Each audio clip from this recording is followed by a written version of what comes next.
गुरु नानक रसोई। जो दे उसका भी भला, जो ना दे उसका भी भला।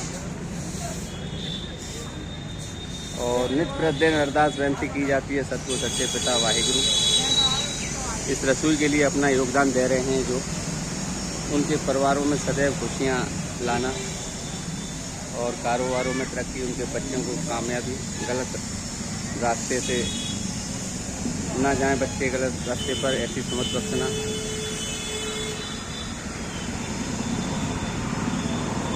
क्रांतिकारी संगठन आप और हम राष्ट्रीय भ्रष्टाचार अपराध मुक्ति संगठन के बैनर तले चंद लोगों के सहयोग से ये दाल आई है, चंद लोगों के सहयोग से ये गोल्डन चावल। तो गुरु नानक रसोई गरीबों की सेवा में यूट्यूब चैनल है, प्लीज़ सब्सक्राइब करें, लाइक करें, शेयर करें ताकि यह सेवा दूर तक जा सके।